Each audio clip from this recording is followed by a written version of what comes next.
sekarang lagi rame-ramenya orang mengatakan, katakanlah Indonesia gelap. Lalu ada yang mengatakan bahwa kabur aja dulu keluar. Saya baru dari luar negeri, anak saya juga di luar negeri, dan mereka juga di sana tahu betapa susahnya hidup dan mencari pekerjaan. Iya. Apalagi di Eropa sekarang sudah punya kebijakan-kebijakan tertentu ketika banyak imigran yang masuk dari Syria, dari mana-mana. Work, jobs itu didahulukan untuk mereka yang warga asli, lokal. Iya kan? Betul. Pertanyaan saya, kan Mary pernah kabur. Iya kan? Tahun 98. Tahun 98. Ya, pada saat itu banyak yang mengatakan lose hopes dengan Indonesia. What makes you come back? Dan kemudian what makes you optimis dengan bangsa Indonesia itu kembali? Iya. Terima kasih buat pertanyaannya. Memang betul pada tahun 98 pada saat itu mungkin situasinya agak mirip, tapi pada saat itu lebih parah karena bukan hanya krisis ekonomi, tapi di Jakarta pada saat itu kan ada kerusuhan. Saya aja ngejagain kantor saya. Pakai golok, pakai segala macam. Iya. Apalagi Mary tentunya, saya juga pasti merasakan itu. Betul. Dan di saat itu memang saya terpaksa harus merantau ke Singapura atau istilah zaman sekarang kabur gitu. Tapi mungkin definisi kabur saya pada saat itu bukan kabur seperti yang ada di bayangan orang banyak ya. Mungkin bagi saya itu bukan kabur dalam arti lari dari masalah, tapi menyelamatkan. Dalam tanda kutip kabur, berjuang untuk masa depan. Dan pada saat itu nggak pernah kebayang, nggak pernah kepikirkan, tapi karena waktu itu situasinya lagi kerusuhan di Jakarta, jadi ada pemerintah Singapura yang mengulurkan bantuan kepada beberapa pelajar di Jakarta. Nah, karena mungkin mereka melihat situasi, ada kesempatan nih mungkin bisa menarik beberapa SDM ke sana. Jadi kebetulan saya berasal dari salah satu sekolah unggulan dan saya termasuk salah satu orang yang bisa melanjutkan kuliah saya di Singapura pada saat itu. Tapi itu bukan berarti sebuah privilege yang given ya.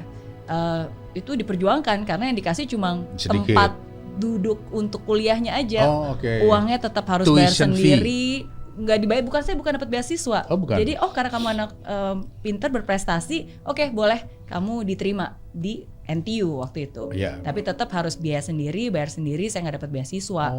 Nah, tapi karena disitulah ada kesempatan, jadi ya saya orang tua saya memperjuangkan kesempatan untuk masa depan itu, akhirnya baru keluarga kami nyari pinjaman, gitu, pinjaman ke pemerintah Singapura, pinjaman ada beberapa loan opsi untuk pinjaman lah, dan akhirnya udah saya ke sana bukan untuk lari dari masalah, tapi untuk memperjuangkan masa depan. Dan of course pada saat itu di bayangan saya cuma satu ya, maksudnya ya saya ingin suatu saat nanti saya bisa kembali ke Indonesia sebagai orang yang sukses, bukan menjadi beban orang tua, tapi ya membuat mereka bangga. Dan suatu saat nanti kalau saya kembali ke Indonesia, ya saya ingin bisa menjadi orang sukses. Jadi sudah ada kepikiran pengen kembali ke Indonesia ya? Pada saat di Singapura 2 tahun pertama it was very tough, nggak seindah yang orang bayangkan. Karena kalau orang berpikir wah di luar negeri pasti enak, gampang, dapat privilege. No, buat kita ngejalanin itu nggak seindah apa yang dideskripsikan dan diasumsikan orang-orang. Tetap diperjuangkan, tapi ada momen. Tidak seindah medsos. Tidak seindah yang ada di medsos. Tapi ada momen titik balik di hidup saya ketika saya ulang tahun ke-20.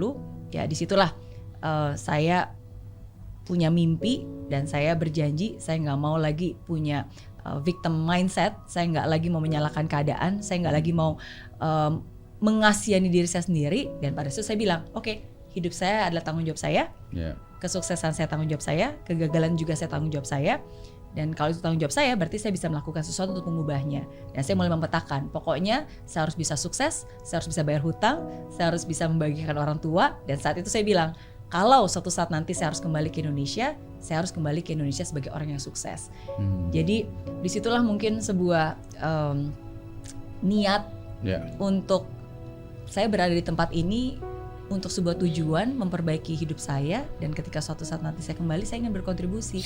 Ya, jadi ketika ada momen di hidup saya di mana saya sudah berhasil, ya saya diingatkan kembali gitu akan janji dan mimpi saya itu. Dan ketika hidup memberikan saya kesempatan untuk kembali ke Indonesia, ya pada saat itulah yang membuat saya berani mengambil satu keputusan yang penting, tidak mudah, yaitu untuk menjual bisnis saya yang di Singapura yang sudah saya bangun. Sudah ada bisnis di Singapura waktu itu? Udah, waktu itu apa kan. Waktu itu? Jadi begitu saya lulus kuliah, kan kuliah 4 tahun. Lulus kuliah tahun 2002, saya lulus sebagai sarjana teknik elektro. Insinyur listrik. Tapi saya memilih jalan yang berbeda untuk menjadi seorang entrepreneur. Jadi jatuh bangunnya banyak tuh, udah mencoba banyak hal, ditipu juga pernah, yang dijual kabur. Apa? Yang perusahaan apa? Dan pada saat itu di Singapura akhirnya saya dan suami kita ingin bangun di bidang jasa keuangan. Jadi kita menjual produk-produk keuangan, tabungan, deposito, asuransi, reksadana dan seterusnya.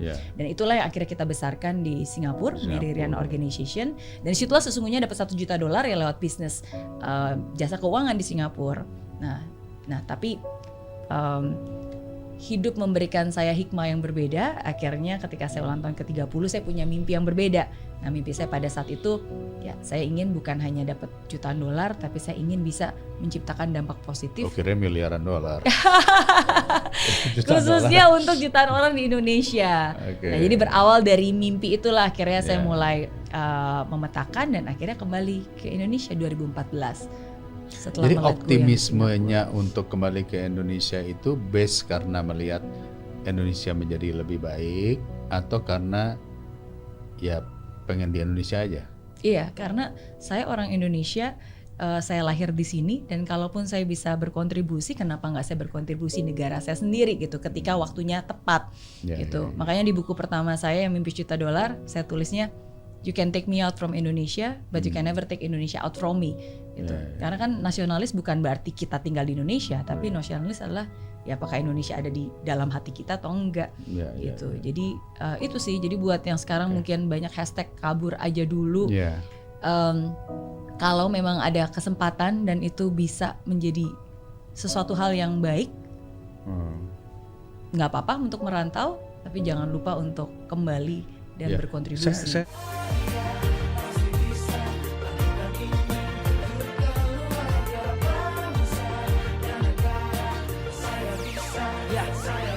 Laksana bumi tanpa hujan, hidup tanpa tujuan, kering dan mati tanpa hijaunya tumbuhan.